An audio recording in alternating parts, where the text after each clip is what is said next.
everyone, welcome back. I'm Michael Sandler, your host on Inspire Nation. If you've ever wanted to drop your excuses and find wild success, then do we have the Bluefishing show for you. Today I'll be talking with Steve SIMS, a bricklayer from London, known for high-end concierge and getting things done, and the author of one of the most inspiring, scratch that, perhaps the most motivational, fire you up and getting things done book out there, Bluefishing.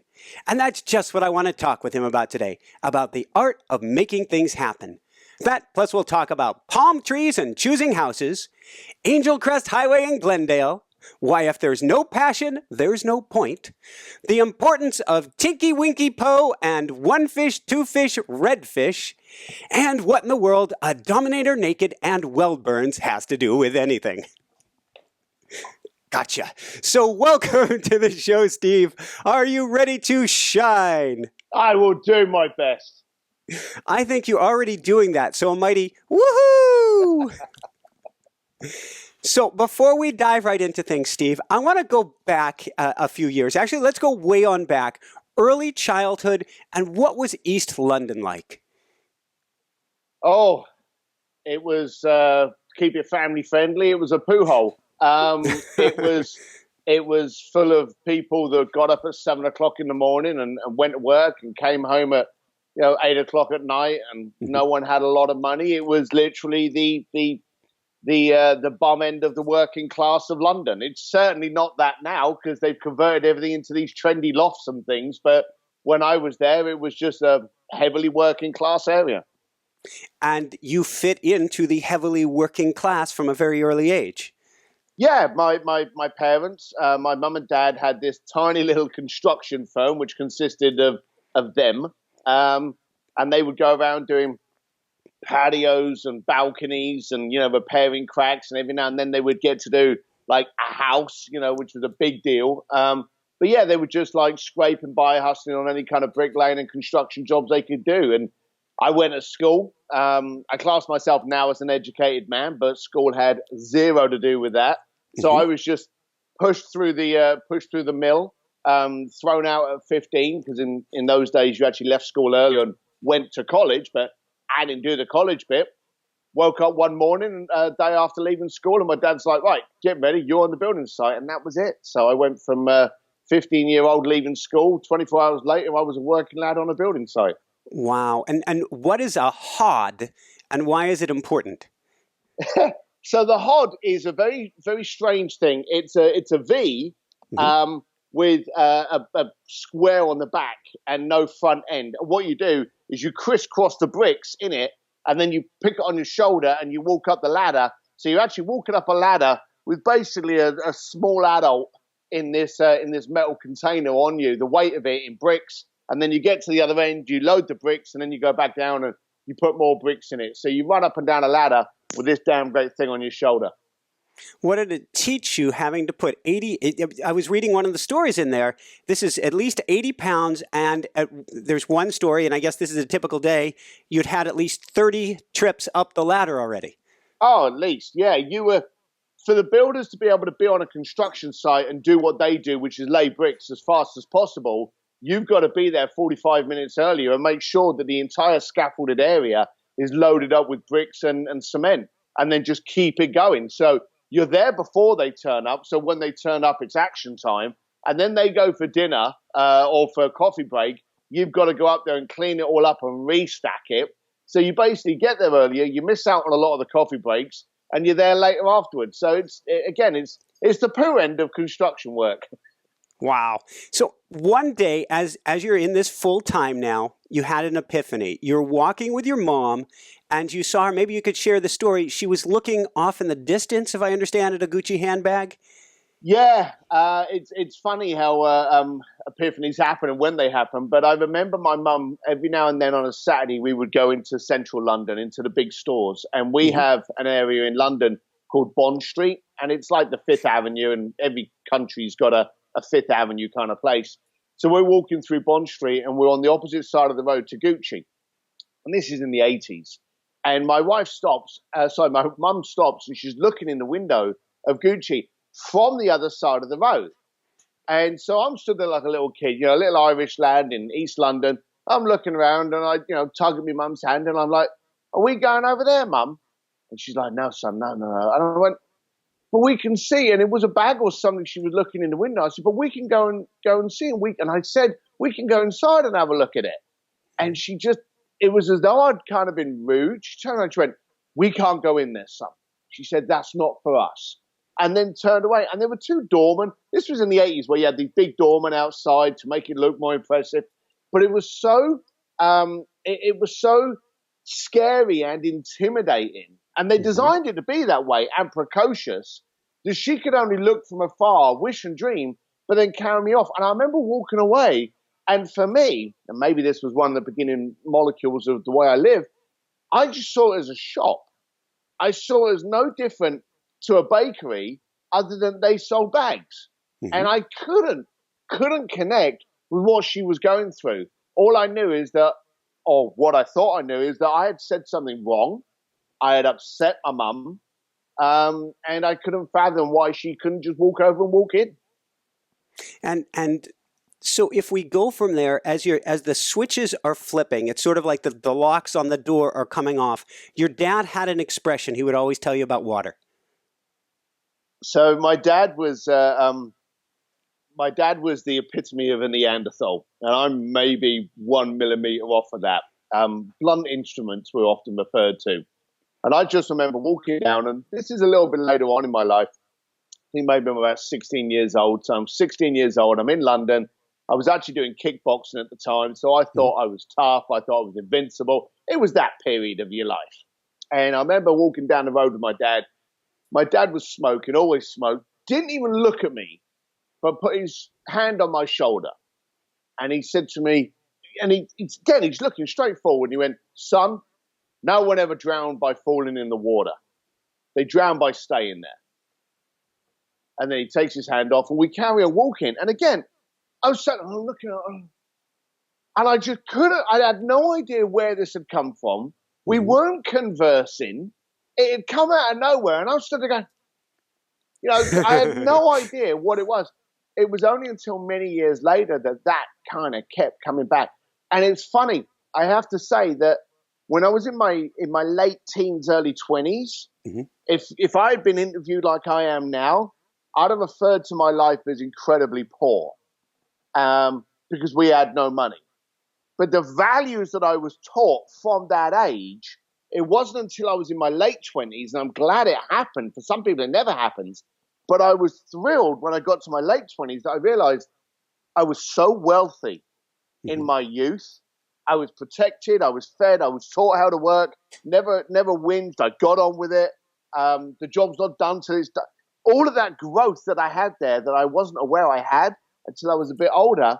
And then you suddenly turn around to the world you're in, realizing you've got all these assets, and you suddenly go, hang on, I'm quite gifted here. I've got a few tools that you guys haven't. And that's a great lesson. That's a great position to be in when you're hitting 30. Woohoo! And it gave you, not only did you have the work ethic, but after carrying that hod up and down the stairs or the ladder all the time, everything's going to be easier. Oh, everything's going to be easier. It's one of those things that, there's so many lessons that taught me, but it did teach me that if I can do that, I can do this. And if I can do that, I can do this. So it was a good metaphor for the rest of my life. Let's talk from there about right after you left, you got 3 jobs. What were those 3 jobs? Oh, God. I went through a whole rattle of jobs, but there was one where I was cold calling for insurance meetings for an insurance company. There was another one where I was a cake salesman. What was the other ones? Well, there was obviously the one that kind of like leapfrogged me, which was my long-established career in stockbroking. Was this stockbroking in Hong Kong by chance? So I think that's a very loose term there. We should be clear. So a friend of mine I met on a train as I was going to a construction job. And because every time I tried something, it'd fail, I'd go back to the construction business. Yeah. And I was on a train going to a building site, and I met this friend of mine that I'd known from school. And he was a stockbroker, so he had a suit. And I looked at this guy, and I thought he was like Charlie Sheen out of Wall Street. I just thought, oh my, I'm looking like crap, basically, and I'm just about to get kind of like, wet and dirty and cut and bruised. And he's in a suit, so he said to me that a lot of his banking crew in his stockbroking firm were actually being transferred to Hong Kong, which is this new thing called the tiger market. Everything was exploding over in Asia at the time. And he said, so we've got tons of internships. There's going to be a ghost town in there for a while. So a few days later, I had arranged with his help to go in and interview for an internship. Mm-hmm. But when I walked into the bank, on the right-hand side, they had a massive, great conference room. And they were talking. I went in there, and the second I walked in there, thinking it was an introduction to these interns, very quickly realizing that this was actually an overview on the stockbrokers that were going to Hong Kong. And so I'm in the wrong room. But I remember turning around and seeing they had this breakfast buffet. So I challenged myself to see how much of this breakfast buffet I could consume. So I start eating I love it. It was the first place I ever had salmon for breakfast. And I'm stood there with my plate and everyone's talking about stuff I don't understand. And I just thought, I'm in this room I shouldn't be. I'm getting a free breakfast. It's all fun and frolics. No one's getting hurt. And then I remember I was getting ready to go and I was putting my plate down. This guy on the stage turns around and says, right, I need everyone as they leave the room to just check with the girls to make sure they've got your address and details for the packages. So I put my plate down. I walked up to this girl, and I'm a big lad, and I've always been big. From like 15, I kind of got to this and then stopped. So I walk up to this girl, and I'm like, yeah, hi, Steve SIMS. So she's looking through this flip chart, and she said, there's no Steve SIMS. I went, there we go again. And she's like, no. So she takes my name and address down. I go off, go home, change out of my suit, go back to the building site. I think it was about 2 weeks later, my, at the time, girlfriend contacts me. She's like, is there something you want to tell me? I'm like, oh my God, man, a man never wants to hear those words, ever. So I'm like, oh God. So she'd actually phoned up the office on the building site, and I'm like, well, we'll talk about it when we get home. And that whole afternoon, I'm thinking, crap, what have I done? I get home, and she shows me that they've sent me a ticket to Hong Kong that leaves the following Friday. And I'm like, no, I did this, and I did this, and I just got to breakfast, and I didn't think I was going to get it. And she's like, well, what are you going to do? And it was her that turned around and said, look, if you don't go, you can go and fail. In fact, you expect to fail because you don't know anything.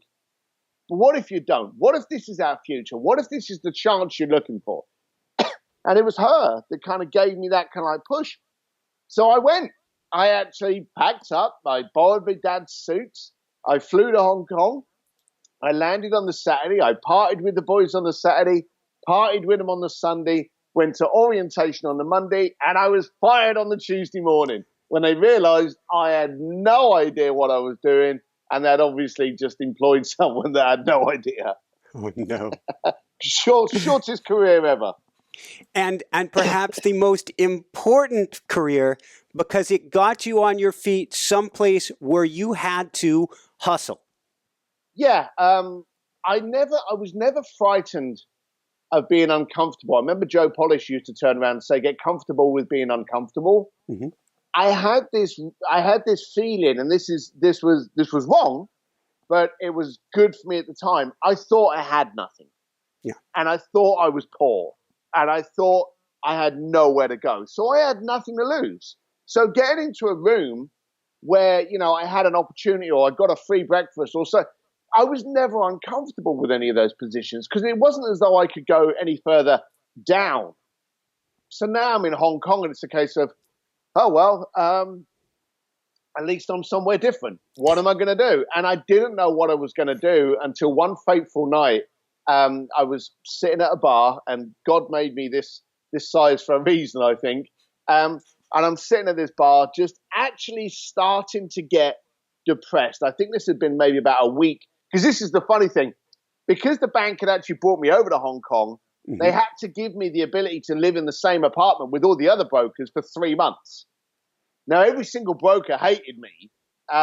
So I spent as much time as I could out of the apartment, just go back there, sleep. No one said hello to me. They all hated me. And I'm starting to get into a bit of a lull that I'm now in a different country. My wife didn't know that I'd lost my job. and I'm just drinking a whiskey outside of this bar, and this woman owner comes over to me at the club, and she said, can you help me? Can you, you need to throw these foreigners out. She said, they're getting a bit loud. And I said, well, why do you want me to do it? And she said, have you done door work before? And I had. And as I said, I'd done kickboxing and stuff. So I thought, yeah. She went like, you go in there and I buy you drinks. And I went, sounds a brilliant deal to me. So I just went in there and, asked the guys, quite honestly, to leave. I sat down, and I remember this. I sat down with these guys, and they all kind of look at me a bit funny. And I said, hey, boys, I said, here's the deal. Pay up and leave through the front door, or continue as you are and be carried out the back. I said, and you won't see Tuesday. It's your call. I'm going to be out the front. I really pray you make the right decision. Got up, wished them well, went back out front. I went, there you go, I've done what I've done.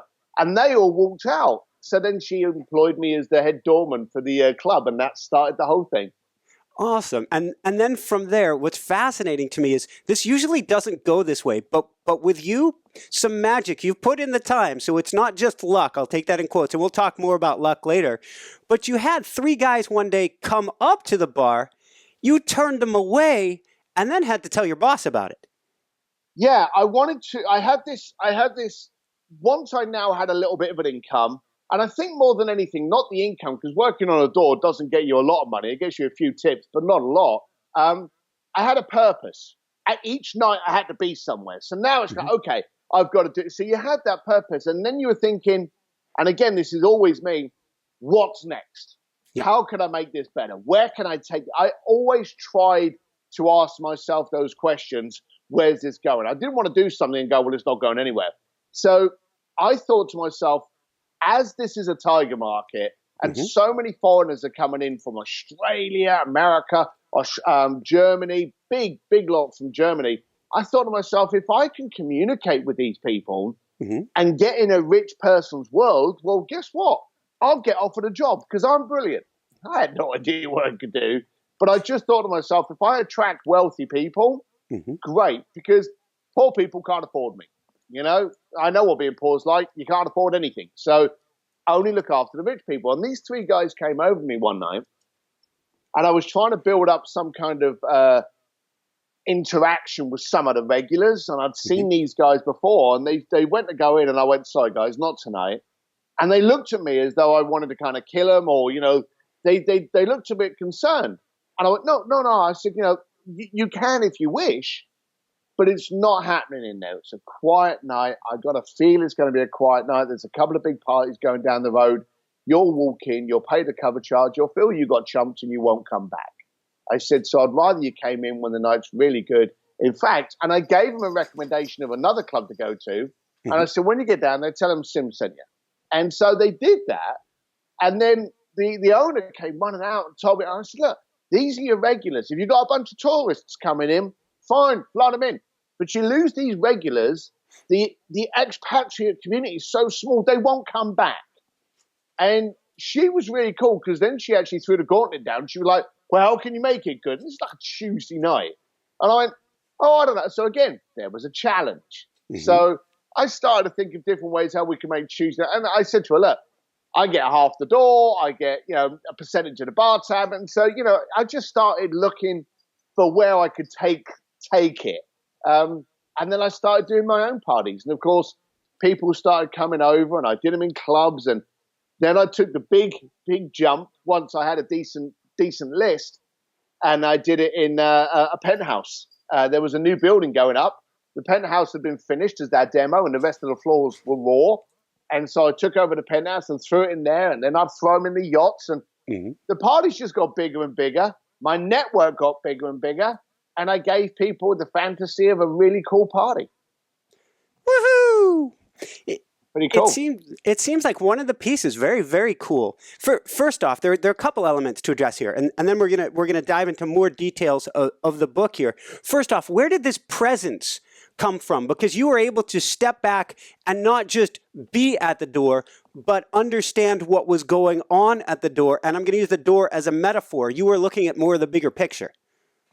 Yeah, I've noticed a long time, and I think, and it was very good the way you started this interview, because I think it was my mum that kind of gave me that focus, that vision. People say they want something, and there's usually an idea in their head. Yeah. And if you don't get into that head, then 9 times out of 10, people can be disappointed. I often wonder what would have happened if my mum had ever walked into Gucci. Would she have been impressed, or would she have been in so much awe and found it so beautiful that she spent the mortgage money on a bag? You know, or would she have got in there and gone, well, this isn't. So there's always that potential for anticlimax, and it's very high. And so what I try to do is give them the Hollywood party. Now, if you look at a Hollywood TV show, and every party that they go to, it's amazing. Everyone's gorgeous and everything's perfect. You go down to your local nightclub, that ain't the same scene. So I always wanted to say, well, if I'm going to have a party, I'm going to make sure it's got a number of controllable elements. You know, a great view, a cool, quirky way to get in. There's going to be all of these different elements that either they weren't expecting that could make this a night that they're going to talk about again in the future. What you don't realize is that you can't replicate that a second time, so you've constantly got to be trying to give something else. But I was very much of a vision element of how can I make this what's in their head without asking them. Beautiful. So let's go from there, and then we expand that beyond. So after that, you do that in Bangkok, and it sounds like you may have traveled quite a bit doing this. How did you end up getting where you are today and doing Bluefishing? Well, if you've got the affluent crowd travel around the world, and they all overlap into other groups. So I was doing this in Hong Kong.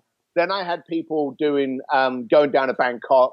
I then went down to Bangkok and did the same thing because that's where my clients would go. That's the first time I actually followed my clients. And then I would have people going, oh, you know, I know you did this in Hong Kong, and I had some friends in London that were throwing something similar but not as good.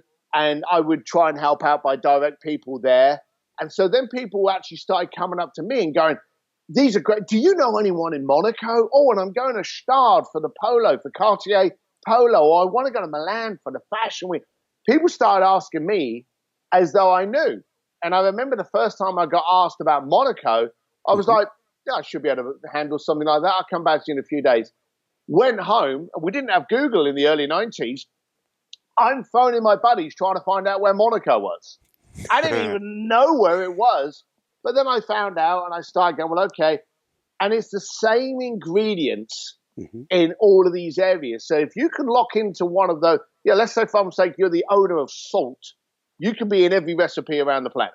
So I needed to know that integral ingredient that I could actually get close to so that I could start getting into all these events. And then I stopped doing my events and I started focusing on getting the right caliber of people into the Cartier events, the Formula One events, the award shows. And so then I became, my parties and my events kind of got bigger. And that's where I kind of got my name from, of being the man that can. Woohoo! So let's go from there. Let's talk briefly about, because there are so many examples we can use, but this is a great early one. Dan, CNBC, and Journey. So I'd been contacted through Richard Branson. Dan was with Richard over on Necker Island, and he had been introduced to me because he wanted to meet Journey. And I, as I say, I like to get into someone's head. I like to find out not what you're telling me, but what's actually behind that speech. You know, what are you really trying to get at? What are you potentially hiding because you're frightened of being humiliated or embarrassed by telling me your deepest, darkest fantasy or passion? And people are very protective of that. So when I started speaking to him, he said he wanted to meet them. So I asked why a lot. I'm still that little kid that constantly asks why. And I said, well, why? Why is this important for you to meet them? We finally got into his story that he was actually a cover singer, the lead singer of a cover band for Journey when he was at college. And he was sleeping in his mate's couch. Now, all the way through his life, divorces, near broke experiences, blah, blah, blah, all the traumas and drama of a normal life, he had the rock band Journey there singing chapter theme tunes. So fast forward today, and he's a big CNBC commentator, and he's no longer sleeping on couches. and he wants to meet the band. So I said to him, well, hang on a minute. They've been the theme tune for so many episodes and chapters of your life. Are you telling me that for you to walk up to them backstage, you shake your hand and go, hey, my name's Dan, that's going to do it? That's going to be the big crescendo, the finale? Would it make that? Would it make for a standing ovation? He was like, So I said, so what would? You know, you've got this story. How can we make it the finale? How can we make it the closing act that will get the standing ovation? So we chatted away with him. We chatted away with Journey. And finally, I actually got him to get up on stage and sing 4 tunes as the shortest term lead singer of the rock band Journey during a live concert. And that's what you call a finale. That's a closing act to his story. Woohoo! See, that makes me think. I thought about, wow, I would love to work with Steve, and there are so many things that I'd like to do, even with this show, that I can think of. And then I'm like, do I dream big enough to work with Steve? Because you help get out the biggest dreams. So you want me on your staff then? Absolutely. But what it takes, though, is I like that you ask and you dig and you dig, because you say in the book, when somebody tells you about their wildest dreams, they dilute it. Oh, they do. I've had a bunch of midnight dreamers, you know, people that I know that will be out and they'll have a couple of drinks in them, and then they'll be like, I want to go and play piano with Elton John. I want to go and get married in the Vatican. And they will come up with this idea, and I'll get a text or a phone call like 1 o'clock in the morning. Yep. And then the following day, I'll call them up and they'll be like, yeah, sorry about that, Steve. And I'm like, well, hang on a minute. You said it in the heat of the moment. Is there any heat in it? Is this something? And again, you have to dig. The amount of times, I would probably say 100% of the time, I've had to dig to get to the hot button to have been able to have give them what they didn't think possible. Because they just come to you and they're always embarrassed, and that's a problem. That's a problem with our modern day. That's a problem with school. You're at school, the teacher says something, you don't understand it, you put your hand up, you ask a question. You ask a question the second time, kids start turning around, leering at you, laughing and giggling because you're stupid. You don't put your hand up a third time, and so you get embarrassed about exposing the fact that you don't understand things, and it's that laughter and the humiliation. And I've often noticed that when someone falls down, the first thing they do is not check if they're cut, they check if anyone's videoing it or laughing at it. And so with me, I want to get down to the actual root of the issue. I want to find out, okay, what's really kicking this off? Where's that little button that we could just prod and prod and prod to the point that you'll sell your firstborn to make it happen? And that's what I go for. Awesome. And that comes down to the P word, which is passion. And I wasn't going to go there, but might as well briefly, because this is a perfect example. A gentleman who told you what he wanted to do was go to the Playboy mansion. But when you dug for his passion, what did you find?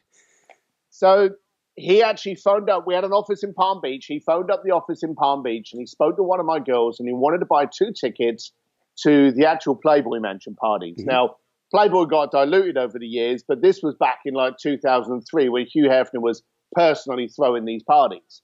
And so I think it was a Midsummer Night's Dream he wanted to go to. So one of my teams talking to him, and she suddenly patched it through to a phone call to me. And she said, like, can you speak to this guy? Something's not right. And I've always taught people, lead with your stomach. I believe my stomach is far more intelligent than my head. If it doesn't feel right in my belly, I don't go with it. Just because it looks pretty and it's got bells and whistles and diamonds on it, if it doesn't feel right in the gut, it ain't happening. There was something that was going on in the conversation with this girl that she was feeling the same thing. So they put it through to me, and I'm like, hey, how you doing? The guy's on the phone. He's like, yeah, hi. Yes, I'd like to go to the Playboy mansion. I'm like, great. Let me just get a pad and pen, and we'll go through that. Where are you calling from? You know, and just started getting some of the small talk. And I didn't have a pad and pen near me. You know, I was just wanting to chat with him and find out what was going on here. So he's like, I'm in New York, and, chatting away. And I said, right, okay. And I said, how long are you going to be over here? He's like, I'm going to fly in and, for the weekend and then fly out. And he's all very monotone and depressed. I'm like, okay. I said, you've gone over to LA much? He's like, no, I've been in the area, whatever we used to go to. Oh, a little bit further north. Oh, really? Why is that? Oh, it's because of the wine. And all of a sudden there was a pickup. Mm-hmm. And so I'm like, oh, really? And I said to him, oh, I don't drink a lot of wine, but why is the wine good up there? Oh, it's the grapes, it's the terrible. And you can feel on the other end of the phone that he's actually passionate and keen on wine. So I went, well, are these the best areas? You know, Santa Barbara and Pismo and eventually Napa and stuff. And he's like, oh, I love Santa Barbara. So he's going on about all these things. And every now and then I would test the water. And I'd go, okay, oh, hang on a minute. It's just 2 tickets to the Playboy Mansion? And he would go, yeah, 2 tickets. And you could just feel it go off a cliff. Yeah. So then I go, okay, I'm just making some notes here, but carry on. I want to get educated on wine. Why should I go to Santa Barbara and drink wine? Oh, you'd love it. You know, and bang, he's up again. And so I'm like, all right, okay, something's not right. The gut's kind of like, I could sell him on a wine weekend. Something's not right here. And as I'm talking to him, I took a leap, which I'm not sure, I should have took, but I did. Again, blunt instrument in me. So I said to him, look, I'm gonna come out on a limb here. I said, but something's not right. Now you're telling me you want to go to the Playboy Mansion. You've given me a credit card. It's obvious that you want to go and that you want to buy the ticket. But I'm not feeling the passion. But when I talk to you about wine, you're all over the place. And there was something about his tone, his temperament, and when I would ask him about going somewhere, the partner was referred to, and I went, I'm going to go out on a limb here. Are you gay? And it wasn't meant as any disrespect or anything like that. And there was silence. And I thought to myself, am I going to hear click? And he came back with something like, is that important? I said, no, but it would help me understand what's going on. I said, because there's something not right here. You obviously have absolutely no interest in going to the Playboy Mansion. You made reference to partner more than once. You're keen as mustard on going to wine. Why the hell do you want to go to the Playboy Mansion? Well, clearly, we can both be honest now, you have no interest in that whatsoever. And then he told me on the phone quietly, he said, I work in a stockbrokers in New York, and I have to throw the boys off the scent. He said, there's so much masculinity in this room, I've got to come back and go there. I said, great. Now I understand. Now I can work with this. So this is what we're going to do. I already have clients going to the Playboy Mansion. You're going to come over here and you're going to go to the vineyards and you're going to go to wineries and you're going to have a wine weekend. And on the way home, you're going to take these stubs home with you. And you can walk into the office on Monday and you can just drop them on the desk and say, I refuse to talk about it, but you weren't there. And there's all your proof. And meanwhile, you've had a fantastic time up in the wine. And he absolutely loved that. So he got the ticket stubs of the Playboy Mansion to throw them off the curve, while at the same time actually having a fantastic weekend around wineries and vineyards that he really had a passion in. So that was a story that sadly could have gone wrong, but really turned out well. Well, you led with your stomach, and it told you where to go. You also did something else that's really special, and it's a big theme in your book, and we should dive right into it here. You listened. The communication you had there was huge. Yeah, People, first off, usually tell you what they think you want to hear. They don't tell you what they want. They tell you what you hope sounds good, sounds cool, will excite you, when 9 times out of 10, the stuff I've done for clients has no excitement to me whatsoever, other than the fact that it's your hot button. And if you've got someone in front of you that's so passionate about absolutely anything, hell, I could have an hour's conversation with someone on hair products if it really excited them. It's the passion that you really buy into. Beautiful. Let's talk real briefly. We'll double back to communication, but let's talk about a couple of the F words here, the family-friendly F words, fail and failure. I didn't know where you were going there, but okay. All right. So I've never failed in my life. I've basically learned what not to do. And I've never been frightened of the failure. It's again back to that person that falls over and checks if anyone's laughing at them before they check if they've cut themselves. I've fallen over so many times, and this is again where my dad's, no one ever drowned from falling in the water. They drowned by staying there. this taught me that the failure is not in the fact that you fell down, Mm-hmm. it's in the fact that you refuse to get back up. And so every time something's gone wrong, and I've lost money, I've lost contacts, I've been sued, been damn near broke more times than I want to count. Every time anything like this happened, I've gone, well, okay, that's the down bit. Right, now stand up and look at it and go, well, okay, oh, I shouldn't have signed that. Oh, bloody hell, that bit me in the backside. I'm not going to do that again. Okay, good. So failure is just feedback on what not to do. Beautiful. And you have an amazing line in the book I like. It's when you're having one of, quote, those days, why is it? It's absolutely critical to learn to break away from the negative place and go do something you're passionate about. It's really annoyed me that it can't get through to people strong enough that we've only got one life and there's no dress rehearsal. And one of the terms that I really hate is when you're sat next to someone at 10 o'clock in the morning and they turn around and they go, I'm having the most awful day. It's 10 o'clock in the morning. They had breakfast and they got to work. How the bloody hell can you summarize 2 or 3 hours as a complete day? You know? So if something's going wrong, it could be, you know, the stars aren't aligned. It could be your mojo. It could be your energy level. It could be anything. But it's funny that when things are going well for you, those little things no longer bother you. Okay. In fact, 9 times out of 10, those little things don't even pop their head up. But when you're having a bad day, you turn around and you spill the milk. All of a sudden, the world's come to an end where normally you would just go, ow, damn it, and you'd mop it up. So I'm a great believer if a phone call didn't go right, if I didn't have a good time with a conversation, if I screwed up on something, if I fell over on something, all right, close that down. Let's go and put the jams on. You go and put a good tune on you like and make yourself a nice cappuccino, or can I jump on a motorcycle and just go for an hour's ride? Just do something that you're going to enjoy. Phone a friend, you know, do anything and just go, all right, I'm back. And then get back into it, because too many people are happy to just accept being in that rut. And then if at 10 o'clock in the morning you think it's the worst day ever, what's 4 or 5 o'clock in the afternoon going to confirm? It's going to confirm that you were right, because you didn't alter your state of mind, your state of passion, your focus of purpose. You didn't change any of that at 10 o'clock when you were given the chance to. Beautiful. So I take it you're not a proponent of standing still. Everyone's frightened of something. I get frightened quite a lot. I'm actually frightened of motorcycles, believe it or not. I was racing the other week. Before you get on the starting line of a motorcycle race, getting the bike prepped, making sure to get, I am terrified. And you kind of pull up to the start line and the lights are there. And then as soon as it hits green, bang, you're in your zone. But those minutes before then, I could quite happily just turn around and go home. Okay? There's different fears that everyone has. For me, my biggest fear is being in exactly the same position that I am today in 6 months' time.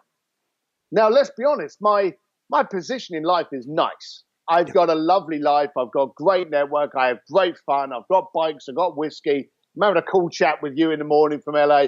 Everything's cool. But I need to have grown. I need to have educated. I needed to have tried other things. I needed to have failed a few times between now and 6 months to learn how to better do things. So for me, fear, is being in exactly the same place that you are today in 6 months' time. And that's what drives me to try new food, read a new book, try new music, try a new motorcycle, just keep trying things. I love that you're racing. I grew up racing, but bicycles, unmotorized. I raced in Europe for a few years. I'm getting this bug to get back into racing. I had to do NLP work with myself to get myself past the butterflies at the starting line. Because you're right, once the flag goes down, you're good. But until that point, it was scrambled soup of the brain. Yeah, you know exactly what it feels like. You're sitting there, and if anyone doesn't think that like 30 seconds or a minute is long, you wait on a grid waiting for that light to change, and it's like an hour. I could read a book in between it. It's horrible. And you're just waiting to go, and you're all like this, and your body, you can feel the hair on your knees just tingling, and everything's alive, and you're static, and then woof, you know, it's an incredible feeling. Awesome. So let's go from there in a complete radical shift. What's your definition of ugly? Oh, I love keeping it raw. We've seen this thing called Photoshop, which has basically confused our vision, and CGI and all these other elements where people have actually taken a beautiful building or a beautiful woman or beautiful scenery and infused more blue in it, or got rid of an apartment building out of a picture, or made the beautiful woman bloody 3 feet taller and slimmer. We don't trust our eyes anymore. And if you don't have trust, that belly can't be satisfied. So I like to keep things raw and authentic. And I use the word authentic, that actually bothers me. I like to keep things transparent. I want to be impossible to misunderstand. So I try to keep things as direct as possible. Handwritten notes, video voicemails, phone calls, this really weird thing called a phone call, where you actually phone people, actually taking someone out for a coffee. Keep it really raw, understated. Don't overtake conversation. You can use technology for everything else on the planet, but I believe for relationships, you should stick to the basics. Keep it personal. Every single time. Love it. Let's talk about personal, about ourselves. And we're just scratching the surface today. Everybody, you're going to want to go out and get Bluefishing because we're only going fractional here. But one of the cool things that you have in this book is a self-audit. There was an epiphany moment that I realized that I was actually changing what I looked like to give you who I thought you would want to see better. And there's nothing dumber than trying to guess what you're thinking. That's stupidity.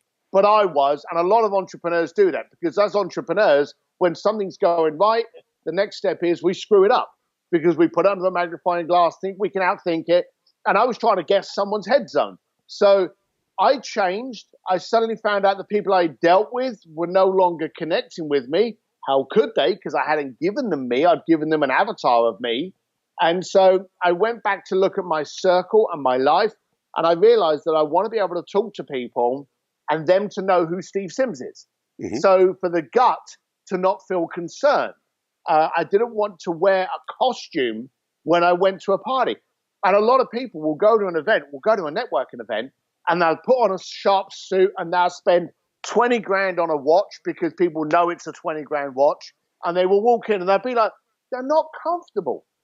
And people don't do business with people that they're not comfortable with. So I did an audit on me, who I was, stay true to myself. If you want to do business with me, great. If you don't want to do business with me, great. There's enough people in the world that I can deal with at the first part. But then I did the audit on the other people. That took a little bit more time to click in. It's the vampires. I write a chapter in there about fire your vampires. It's those people in your world, in your circle, that are negative. And then you go up to and you go, hey, I've got this idea. And they go, oh, not again. They don't want to hear the idea. They don't want to challenge where it's going. They don't want you to be successful. They actually don't want you to try that idea and for it to work, because then they look as though they're no help and it pushes the divide even further away. So I started looking at these negative people in my life, and I'm talking about friends, family, vendors, accountants, clients, and you've got 100%. If you think of like this test tube and you've got 100% in there of liquid, when you're talking to someone you don't resonate with, and they're naysaying everything to death, and you're like, hey, Michael, I can see where you're coming from, but hey, I just want to explain. You're using a lot of energy. And that's coming out of that tube. And if you're using about 20, 30% of your energy, you've only got 70% left. Now, you imagine you only talk to people that you can communicate with, respect, enjoy, participate, engage. You're using no effort on that whatsoever. Me and you are using no effort in this conversation, okay? Because we chatted beforehand. Many similarities are coming out of here. We could chat for probably about another couple of hours and then start the whiskey. There's no effort here in this communication.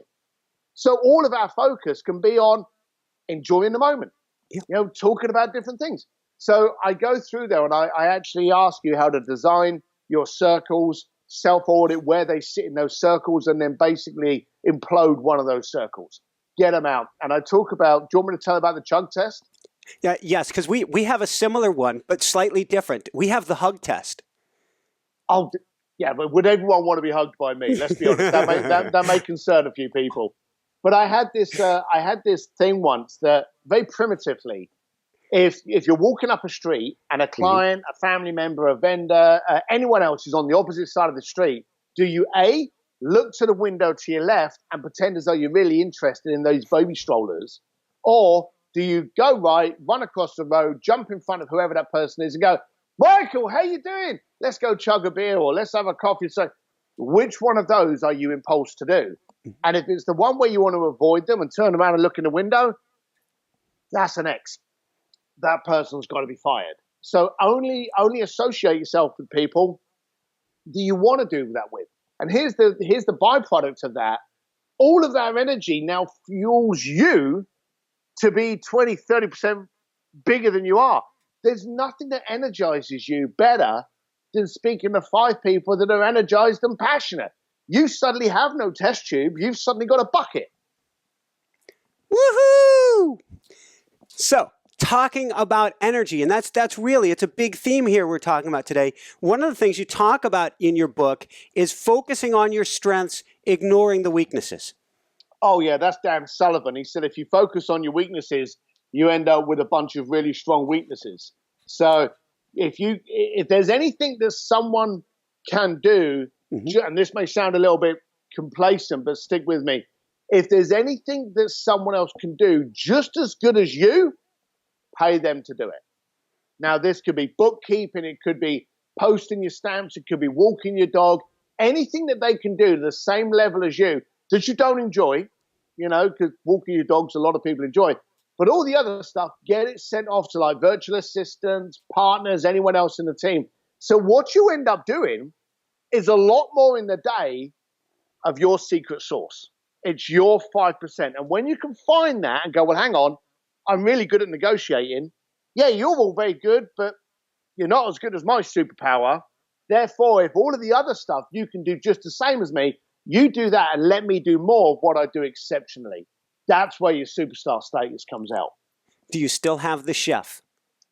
I don't. Because he actually went back. We were talking about him last night, actually. We're actually looking for more chefs now. Coming from East London, the idea of having a chef is just so precocious. And I really had a hard time with it. So the story is, a friend of mine tried to do loads of hacks to find out how they could help their life and stuff. And one of the things that he had said was that he had a chef. And a number of people since, I've learned, have had these chefs. Tim Ferriss, Dan Sullivan. And the point is that me and my wife, we work together. And we've done very well at having a relationship and working together. But 10 or 11 o'clock in the morning, it's always a case of, what do you want to eat tonight? Now, you've just had breakfast. You can't think what you fancy at like 6 o'clock in the evening. But you have to have that conversation. And then mid-afternoon, she has to go out to the supermarket or something, or the grocery store, and pick up that stuff. And then she has to come back, and then she has to prepare it. And then she has to pick up the kids, or the kids get picked up. And then she has to finish off doing the dinner, and then there's all the cleanup. You lose about 2 hours of your day doing that meal. And whenever you focus on something like this, it takes time to get back in the flow. So someone actually mentioned about get a chef. So we took this chef on.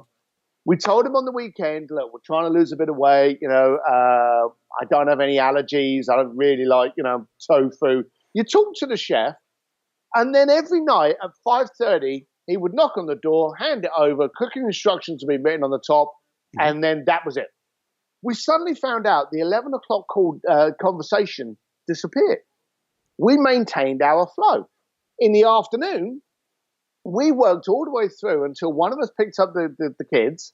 Then we could even do their homework and spend time with them. And then the meal would turn up. You do the instructions, this goes in the oven, this goes in the fridge, whatever, for 20 minutes, prepared, cleaned up. You've had no thought, no fret. And on top of that, you're not grabbing a pizza. So you're actually losing weight because this person's focusing on what they do best. We found that our fridge actually started to become really empty because people buy a lettuce or an onion, they use a little bit of it, and then a month later they throw the rest of it away because they haven't had a recipe that needed it. So it really was a brilliant hack for us. We loved it. It gave us, because there's two of us, 4 hours extra a day. And we can do a lot in 4 hours. Mm-hmm. So it was a pretty massive life change. But he he went back to Europe. So we're interviewing now for another one. Wow. And so another commonality, my wife and I both work together on this. She's the producer, and we've been adding up the hours, and that definitely in the long run makes a lot of sense. It's a huge chunk out of your day. You don't realize how much it is. And what you'll do, first of all, when you look at it, and I forget how much it is, basically I can only remember the price of something that I didn't value. Yeah. You know, so I don't remember, but I do remember the first time he said how much it was. I was like, really? But my head was so much in tune with I'm going to experiment with this, mm-hmm. and I'm going to try it. But I do remember getting sticker shock the first time he told me how much it was going to be. And they only did Monday to Friday, no weekends. So I was like, okay, let's try it. But then I realized that not only were we saving the time, we also weren't buying all the groceries, okay? So we weren't buying the groceries. There was no preparation. There was more time to spend. We were making more. You could physically see your financial curve increase because you now have time and energy to work on stuff. We actually found that we saved money by having that chef. It's a great economy because you get to be you for longer. I love it. From there, real quickly, and then we'll jump into a few wrap-up questions. When we talk about communicating and valuing others, what's the importance of a small gift? It identifies that you care. It identifies that you've paid attention, and it identifies the fact that you value this relationship. I'm a great believer in the under $30 special gift. So if I'm chatting with someone and I can be at a party, and this is a client, a vendor, a prospect, and these are examples I've had. The client of mine, I was at a black tie event, and he had these really nice shoes, and I just made a comment just off the top of my head. I went, I like your shoes, and they just look really nice on this black tux. And he turned around to me and he went, they're purple. I said, you what? He said, I got them in Florence. He said, they're purple. And so he got his phone out and puts it on the spotlight and pans down, and they're purple. But he said, you know, in Gala, because of the lighting of black tie events, they come up darker than a black. And so he was talking to me about these shoes that he'd discovered, and he loved these shoes. So I went back and I went on Amazon, and I know he traveled, and I bought these bone shoe horns, and there were two, and there was two for like $45 or something like that. And I sent them to him. Now, I'm not paying postage. I only sent one of them, and I kept the other one. And I sent him a little note saying, you love your shoes. This is a way for you to take a shoehorn and not setting off the gate when you go through with a metal shoehorn. So I just sent him this bone shoehorn that he could always carry with him. And I remember seeing him at a party another time, and he was like, back in my room, it's my shoehorn. And so there was another guy that collected wine. In fact, the wine one's a good example. This potential client of mine was having a party, and he was a great collector of wine, horses, and Ferraris. Yeah. And I had got invited to his party. And when I turned up, there was a guy in front of me that I know sold jets, and had turned up with wine. Now, if you're going to an expert's house on something, should you really challenge his knowledge with your knowledge? So I found that quite a bold move. And I also thought to myself, in a party environment, the guest isn't going to want to walk around with a big box of wine. Mm-hmm. So, because it came in a wooden box with a handle and stuff. So I was walking behind them, and as we walked through the door, they felt all kind of proud that they'd probably spent about $1,000 on this wine. And they turned around and they went, oh, and I think they were like, oh, thanks for coming. Yeah, please just stick it over there. All of a sudden, that moment was gone. They lost that moment. Yeah. So what I did was during the night, inside my pocket, I had a foil remover from the top of a wine cap, because most people have got corkscrews, but not everyone's got one of those foil cap removers. And you end up getting a knife and damn near, cutting off your finger. So I said to the guy, I said, I know nothing about wine other than the fact that whenever I've had to open up one, I hate taking that bloody foil off. And because they're so small, it's in your pocket, I was able to go, there you go, enjoy. Now you'll save your fingertips. And he found it funny. It was like $20. It was plastic, so you can travel with it. Later on in the evening, he was proudly giving us a demonstration of some of these wines. He was using my foil remover on each one of those. And I just sat there, and the guys next to me who had brought the wine in were kind of like, you could just see them go like, Pete, it's a good idea to speak to someone. Another good one is a magazine subscription. That's a brilliant one. If you know a guy likes something, like we were chatting and you were talking about bicycles. Yes. Okay. If I found, and it's very easy to find a good magazine on bicycles, and maybe even find one from another country, you know, because other countries have different products, right? So maybe find one that's like in an English language, but is produced from Germany, so has all the European technology, stuff that you may not have seen, and you subscribe to it. And then you have it sent to you. So every 3 months, you get this international copy of a magazine because I had thought about it. We'd had this conversation. Here's the beauty. Magazines are going broke every day. So they're damn cheap to get a subscription. They're not expensive. But every 3 months, you suddenly get, you go, oh, Steve, I haven't spoken to him. I get calls, emails, texts, SMSs every 3 months. And I go, yep, the magazine's landed. You know, you can just time it, and you're not having to think. You just subscribe ahead of time. Heart, love it. Woohoo! If I was to take, all right. If I was to take off my coaching hat today, and I was to put it on you, Steve, what one homework assignment would you give people so they don't leave here listening to this today without taking action? Turn off email. I want you for just half a day to continue to do your work, but turn off email. Because email is a great way of making sure you got the facts. If there's communication issues between each of you, you can send an email back and go, oh, no, we confirmed this on Tuesday. Yes, it's great for that, but it's not good for building up relationships. If you turn it off, you will actually think of other ways to communicate with someone.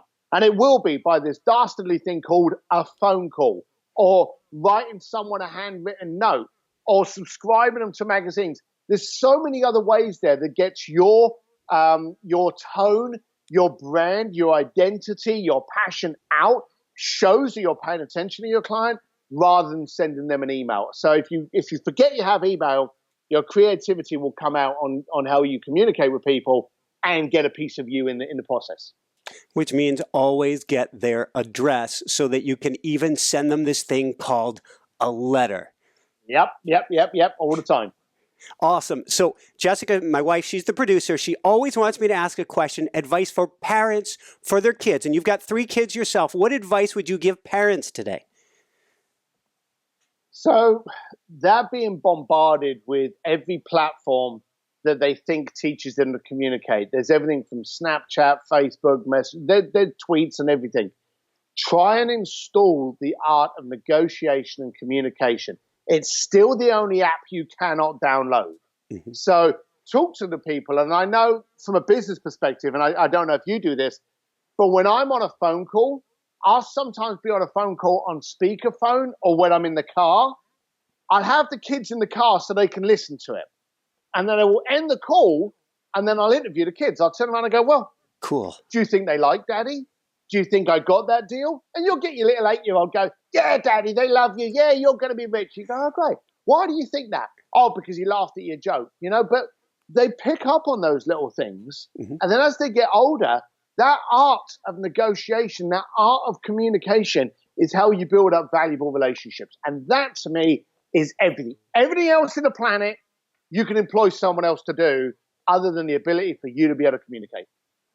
Woohoo! So where can people go to find out more and to find your book, Bluefishing? Well, I've got a website, stevedsims.com. It's got all the links on there for Barnes & Noble and everything. But you can go to Amazon and just type in Bluefishing, the art of making things happen, and it'll pop up there. Fantastic. And if you didn't catch stevedsims.com, come on over to inspirenationshow.com. We'll get you over to stevedsims.com as well. 2 last quick questions. First off, what personally brings you the greatest happiness, or what I call the woohoo factor? It has to be seeing someone's eyes melt when they get that dream fulfilled. Beautiful. And any last words of wisdom you want to share with us today, Steve? Again, it's got to be repeated. No one ever drowned by falling in the water. They drowned by staying there.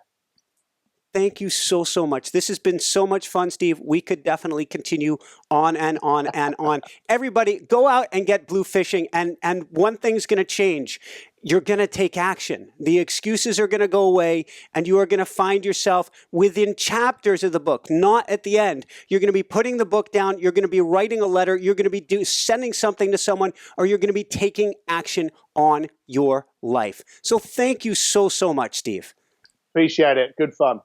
For everyone out there, this is Michael Sandler saying, be well, have fun, get Bluefishing, and become a master Bluefisher today, and shine bright. Woohoo! You gave value, pal. Thank you very much. Thanks so much for watching. If you enjoyed it, be sure to like below. Also, leave your comments. Have some real fun with it. Subscribe to our channel where you're going to get more great videos, more interviews coming up. And check out our website, inspirenationshow.com. That's where you'll find tips, blogs, information, videos you won't find anywhere else, and useful and helpful resources to really help you kickstart your life and to shine bright. Thanks so much again. Thank you for your support. Like, comment, subscribe. See the website. Thanks so much and have fun. Of course, shine bright. Woohoo!